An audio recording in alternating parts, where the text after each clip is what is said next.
The gates of Arlington National Cemetery stood tall and unmoving under a slate-gray sky.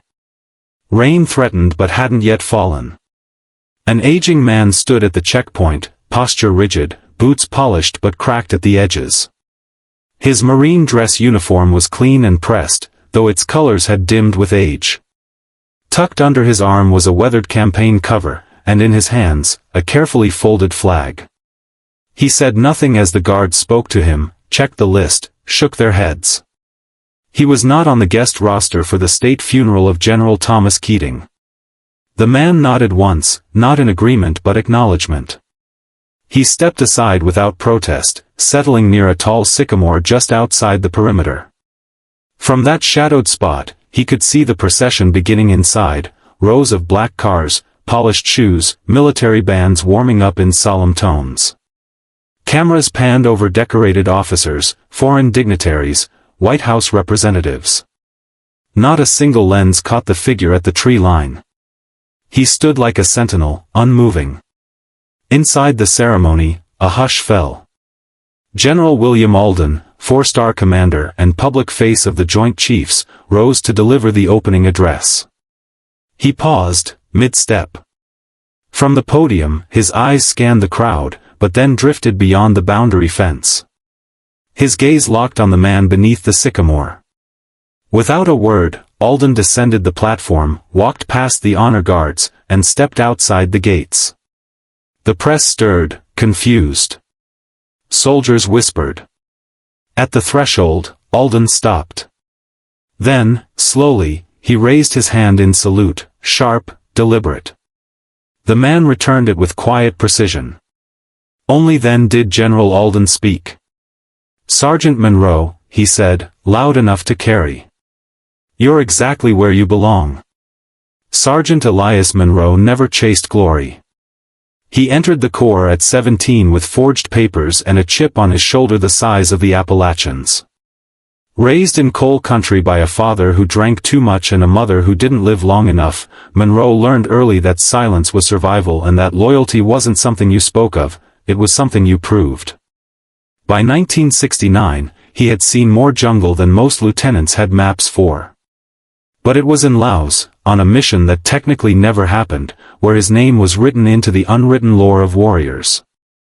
Operation Foresight was the kind of op that lived buried in black file drawers, where even the dates were redacted. Monroe was one of 6 inserted across the Mekong to scout and intercept suspected supply movements, part of a wider intelligence effort to confirm the North Vietnamese Army's incursion routes through the Ho Chi Minh Trail's lesser-known tributaries.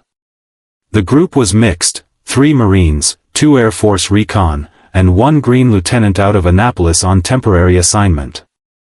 His name was William Alden. The team dropped in under moonlight, sliding down ropes into thick canopy. They moved like ghosts through enemy terrain for 4 days. On the 5th, they found what they weren't supposed to. A full NVA battalion bivouacked in a concealed valley, complete with artillery placements and fuel stores. Monroe took the photos, confirmed the positions. Then everything went sideways. An ambush at dusk. AK-47 fire and claymores shattered the silence. Monroe's team was cut in half. Their radio operator went down first. The lieutenant caught shrapnel across his shoulder and lost consciousness. Another man took a bullet through the thigh and screamed until Monroe's hand pressed over his mouth. There was no air support coming, no extraction window. Just the jungle, blood, and darkness. Monroe didn't flinch. He dragged both wounded men into a ravine, found a hiding spot under rotting logs, and waited. He didn't sleep for 42 hours. When the enemy swept the area, he became part of the mud. He kept the injured alive with field dressings and grit. Then, when the patrols finally pulled back, he carried both out, Alden on his back, the other on a makeshift litter. He moved at night, covered in leeches, eating nothing but jungle roots and old rations. On the 3rd day, he made contact with an abandoned recon beacon and activated the distress signal. They were extracted at dawn by a Huey that had no idea who they were or where they'd come from. The intel he brought back confirmed one of the largest enemy concentrations in the region. It altered command strategy, shifting troop deployments and saving hundreds, maybe thousands, of lives in the months that followed. Military intelligence buried the mission in layers of codewords and denials. The photos disappeared. The names were never listed in any award citations. Monroe declined a Silver Star when it was offered in private. He refused the commendation ceremony. "I didn't do it for medals," he told the colonel who came to ask why. "And if I ever do something that deserves a parade, I'll let you know." He left the Corps quietly in 1974, just after a final tour in Panama. No press, no send-off. His personnel record contained more redacted pages than readable ones. He drifted through civilian life for years, working jobs that kept him outside: forestry, trail maintenance, carpentry. In time, he settled near the Blue Ridge, near the Shenandoah trails. He built a small cabin with his own hands and helped restore old war paths into memorial routes for veterans needing peace. He never married. Never sought out old comrades. But sometimes, in the deep of night, he'd trace a folded map of Laos with a calloused finger, eyes far away. And in a drawer, hidden beneath layers of flannel, was a campaign cover still bearing the sweat of that impossible journey.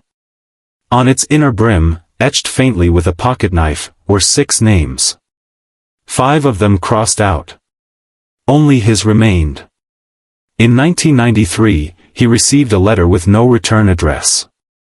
Inside was a single photo: General William Alden at a promotion ceremony. On the back, in neat cursive, it read, "Still walking because you carried me. W.A." Monroe kept it in the same drawer.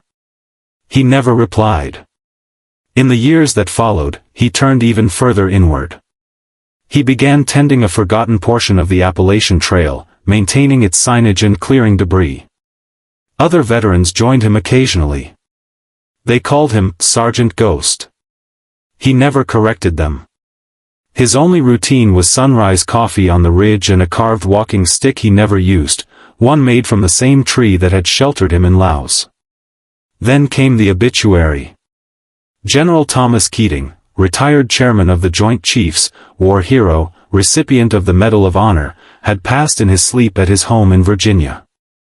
The same Keating Monroe had pulled from that valley in '69 with a bullet in his lung. The last of the 3 from that mission. Monroe didn't hesitate.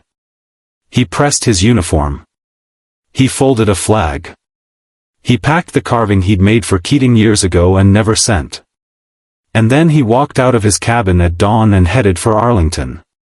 No invitation. No announcement. Just the weight of memory and the knowledge that promises don't expire just because time does.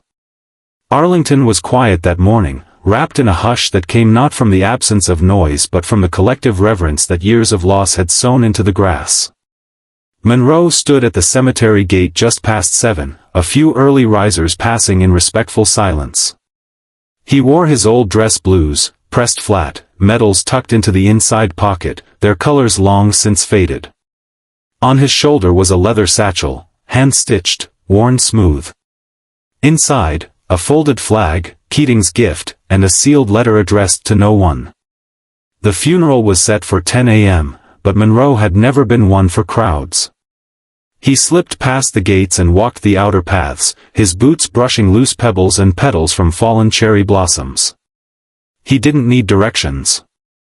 Plot 57A, reserved for generals, senators, dignitaries, those whose names became chapter headings in military textbooks.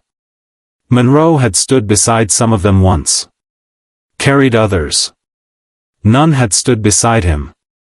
At 8:15, he arrived at the fresh-dug grave. The workers had long since finished, the canopy and chairs still in place, the flag-draped casket gleaming like varnished silence. No guards yet. No bugler. Just one man in uniform, standing in a place where a crowd would soon gather. Monroe sat on the edge of the folding chair furthest from the podium. He didn't bow his head. He stared ahead, toward the river's far bend, where mist rose like smoke from the past. From his satchel, he removed the carved wooden box. Its lid bore a single insignia, not Keating's rank, not any service medal. Just the outline of a compass rose, the one Monroe used to scratch onto the trees they passed during recon patrols. So the lost might find their way back. He placed the box on the casket. Then he stood and waited. By 9:30, they began to arrive. Brass first, generals, admirals, their medals clinking like coins in quiet wind. Staff officers with earpieces and crisp salutes. Then the politicians. Then the cameras. Somewhere behind the cordon, news vans blinked with satellites. A CNN reporter rehearsed her line, "Nation mourns a legend." Monroe ignored her. A soft gasp cut through the chatter as someone noticed him. "Who's that?" one aide whispered. "Old school," someone else murmured. "Maybe Korea?" Nobody approached. He didn't wear a name tag. Didn't speak. His posture was straight, eyes fixed on the horizon like a man watching ghosts line up across the river. At 9:50, the honor guard took their place. At 9:55, General Alden arrived. William Alden had aged into his myth, silver hair, perfect posture, ribbons trailing down one side of his chest like a curtain of history. He paused at the gravesite, hand on the casket. His gaze swept across the crowd, then paused. His eyes landed on Monroe. And for a long moment, the general forgot the cameras, the eulogy, the weight of his medals. He stepped toward the old man in blues, as if the decades between them had never passed. "Sergeant," he said softly. Monroe didn't rise. "Sir." Alden took the seat beside him. He did not speak for a full minute. Then, "You came." "Would have come sooner," Monroe said. "But I waited to make sure he didn't walk it off." That earned a small, broken smile from the general. The ceremony began. The chaplain's words blended into white noise, scripted eulogies and phrases that Monroe had heard 100 times, service beyond self, country's debt, ultimate sacrifice. But he listened politely. When the bugler played taps, he stood, removed his cover, and held it over his heart. Afterward, as guests moved toward the reception tent, Alden stayed behind. "I didn't think you'd still be alive," he said. "I hoped. But I didn't know." Monroe shrugged.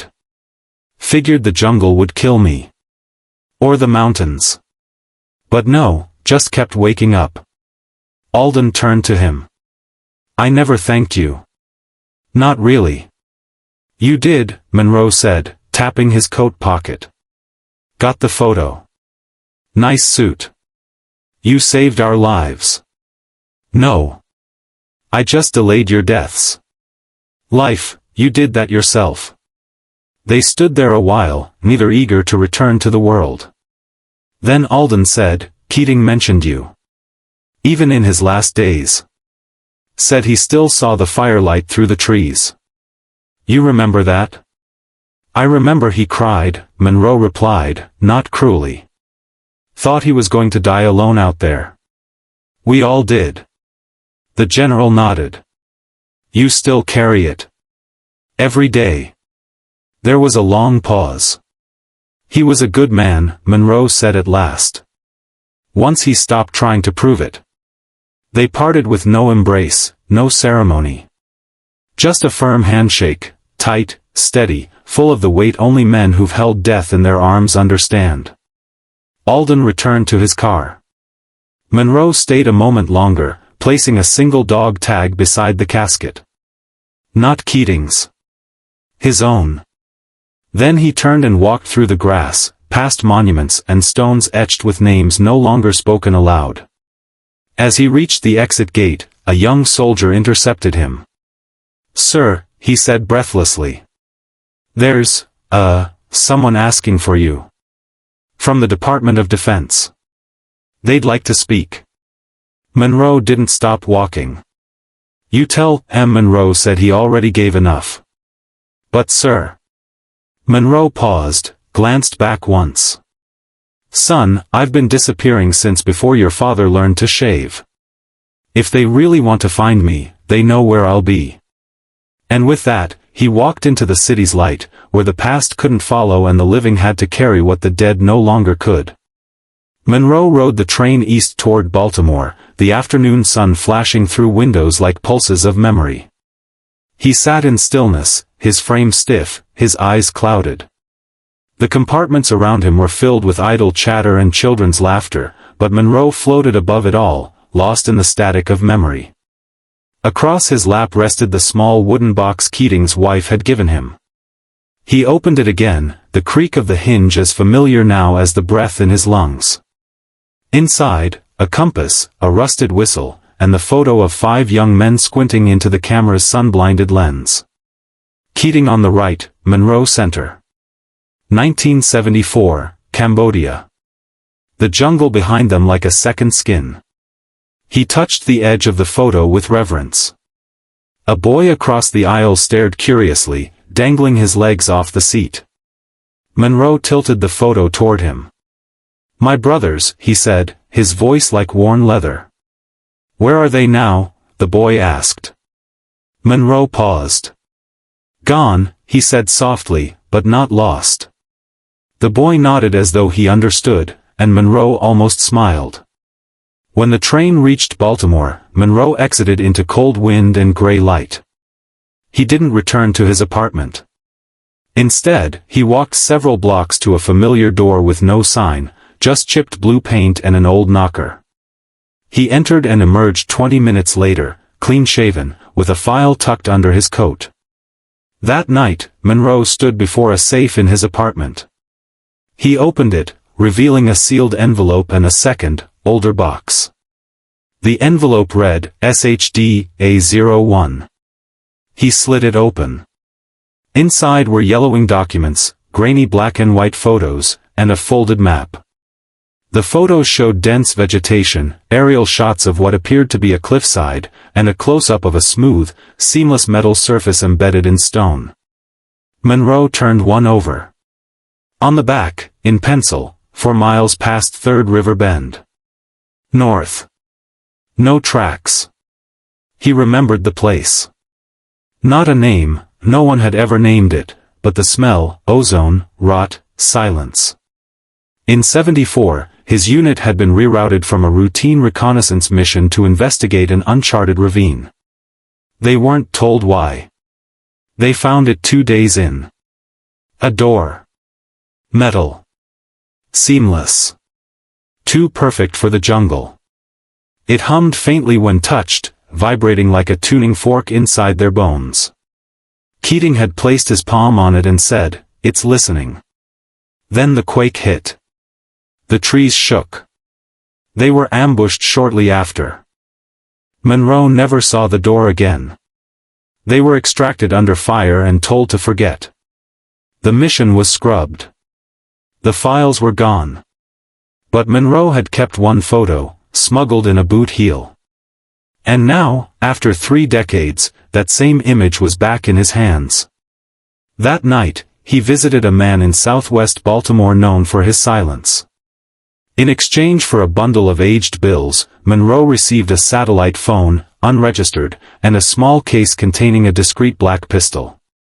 "You're going into the hills?" the man asked. Monroe didn't reply. He just turned and left. 3 days later, Monroe boarded a flight west under a false name. He traveled light, 2 bags, one containing clothes, the other gear, rope, compass, notebooks, a small folding shovel, a handheld radio, and the pistol. The photo of the door remained folded in his coat. He landed in Montana under cloud cover. No one noticed him. They never did. At a rural airstrip, he rented a Jeep in cash, then drove south along narrowing roads where pine gave way to stone, and the hills crept higher. The mountains loomed. At dusk, he reached a trailhead choked with snow-dusted brush. This was the place. It hadn't changed much, just quieter. Forgotten. He camped without fire, slept with one eye open. At dawn, he set out. The hike was harder than he remembered. Age worked against him. But memory proved stronger. He followed the river. Counted the bends. After the third, he veered north. It took 5 hours. By then the light had thinned, and the trees grew too dense for anything man-made. But Monroe pressed on, until the earth sloped downward and the ravine opened before him.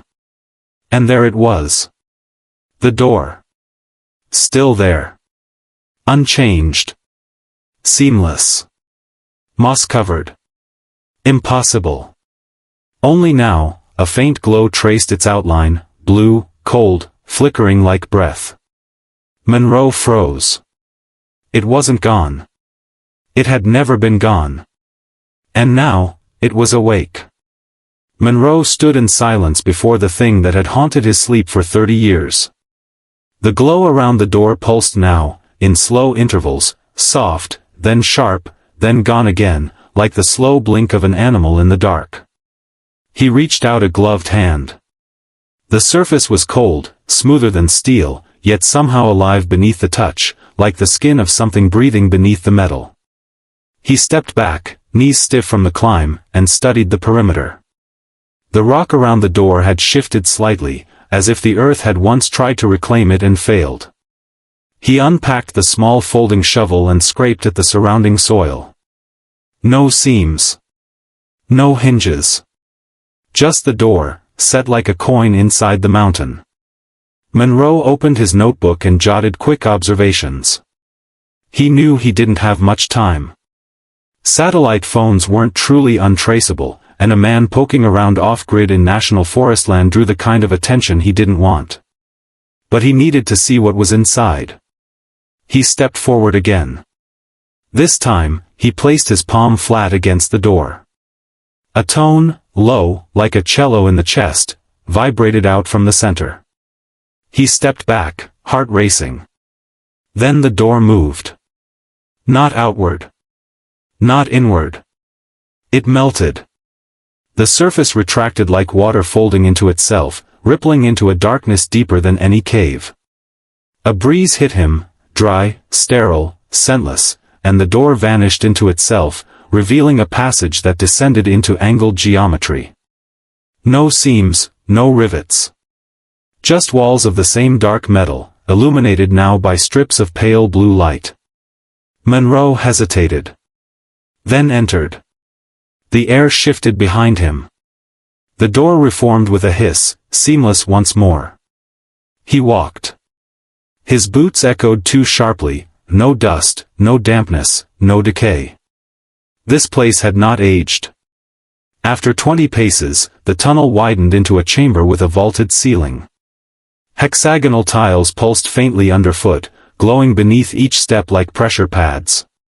In the center of the room stood a column rising from floor to ceiling, its surface smooth and featureless except for a groove spiraling upward like a corkscrew. Monroe reached into his bag and placed the old photo against the column. No response. He circled it. Then he heard it. A sound not made by stone or wind. A voice. It wasn't in English. Not in any language he recognized. Yet he understood it. Sequence incomplete. Memory degraded. Unit fragment detected. Monroe stepped back. Who's speaking? No response. He glanced down.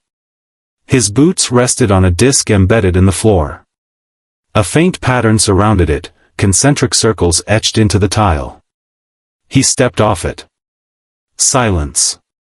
He stepped back on. The voice returned. Organic presence detected. Identity partial. Core record fragmented.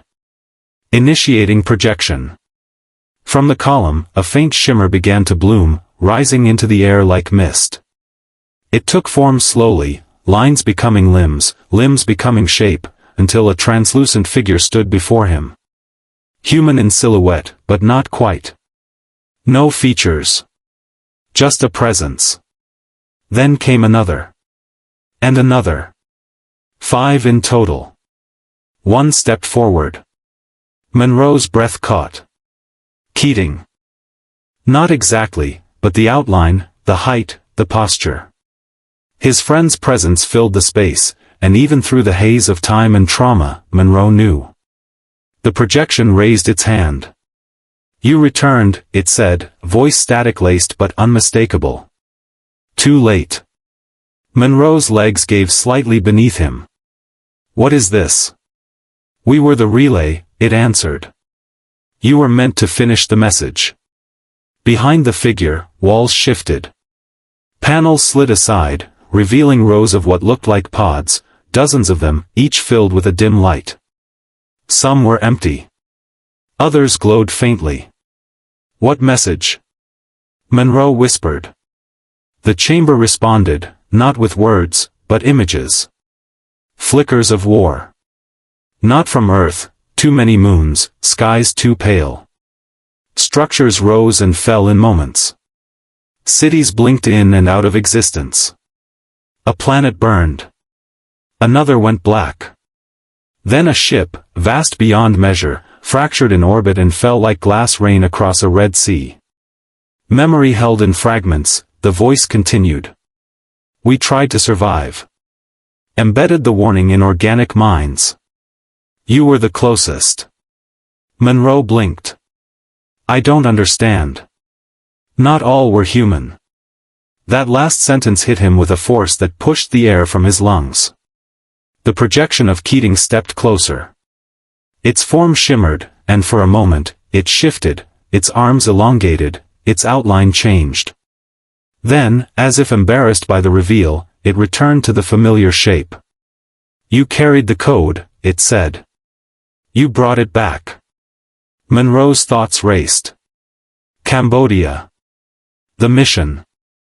The ambush. The door. He remembered the injection they were all given before the recon, claimed to be a vaccine. He remembered the dreams after, the headaches. The moments of static in his thoughts. "You used us. We had no other path." The room dimmed. The projections faded slightly. "Time collapses," it said. "This place was a failsafe. You are the last echo." Monroe stepped forward. "What do I do?" "Step into the core. Sequence will initiate. Memory will transfer. Warning will be delivered." He stared at the column. The spiral groove now glowed faintly. "Will I survive?" Silence. Then. "You will become." Monroe stared a long time.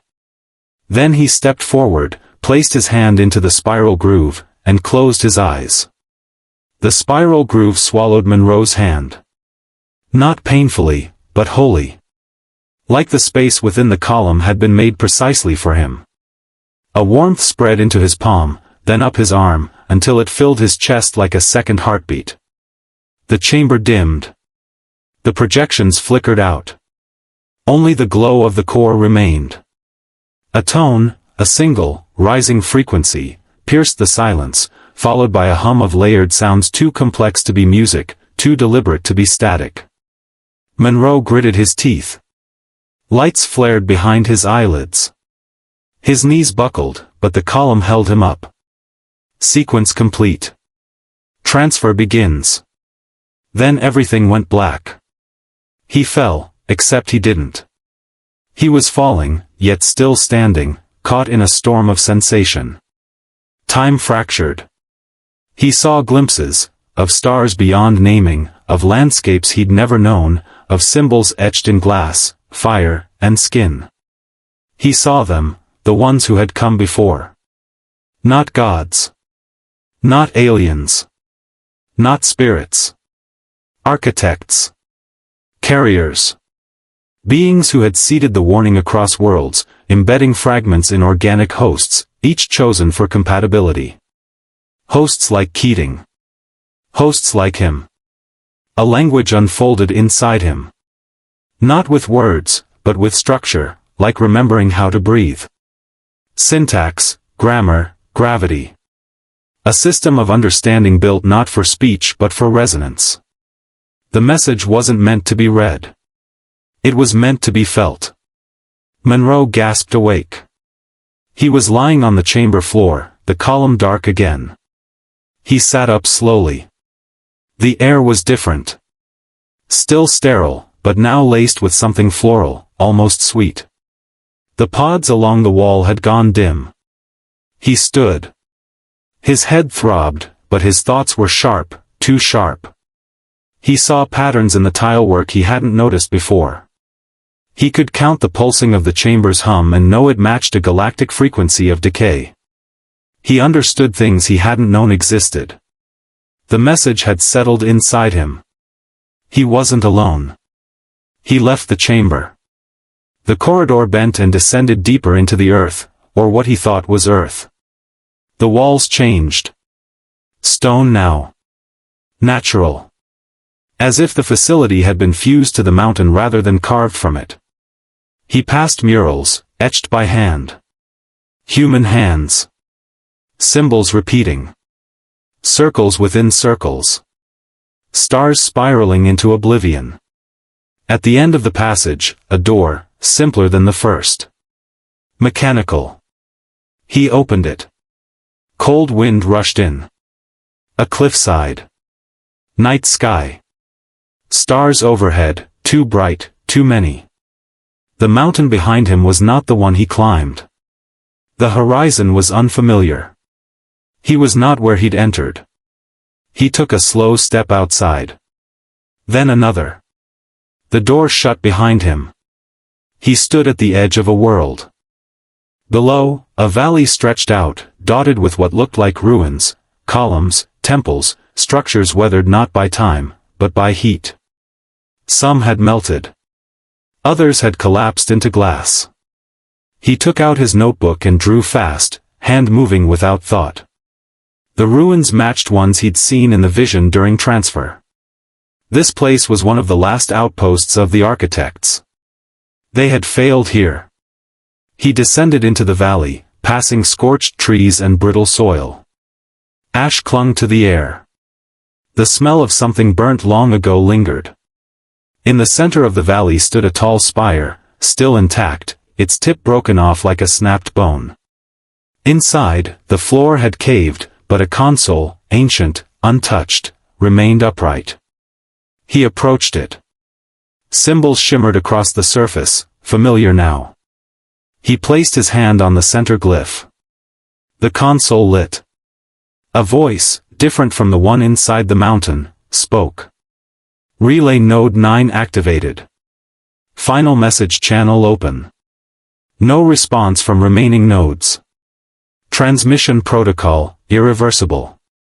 Monroe inhaled slowly. He knew what he was meant to do. He placed both hands on the console. Images surged forward again. He saw Earth, his Earth, wrapped in frequency bands. Structures beneath oceans. Arrays buried in the Arctic. He saw humanity as they were, blinded by a veil designed long ago, before history began. The veil had begun to fail. That was why people were dreaming. Why signals were bleeding through. That was why Keating had broken. The message was not a warning of external danger. It was a warning about them. The ones who seeded life were not benevolent. They were custodians of containment. Earth was a lock. And something had begun to wake. Monroe understood now. He was not the messenger. He was the key. And the final lock had just clicked open. From the peak of the valley, a burst of light cracked the sky, brilliant, vertical, reaching from Earth to orbit. A spire once buried beneath the ice had reactivated. The veil, programmed to keep humanity ignorant, was dissolving. All around the world, others began to wake, others like Monroe, fragments embedded long ago. Each triggered by proximity, memory, or loss. Some would resist. Others would break. But a few, those like him, would become. Monroe stood in silence, watching the horizon flicker with distant pulses. Cities on the other side of the world, perhaps. Hidden facilities shedding their camouflage. The network activating. He was not afraid. The final transmission had begun. All that remained now was for the world to listen. Signal received.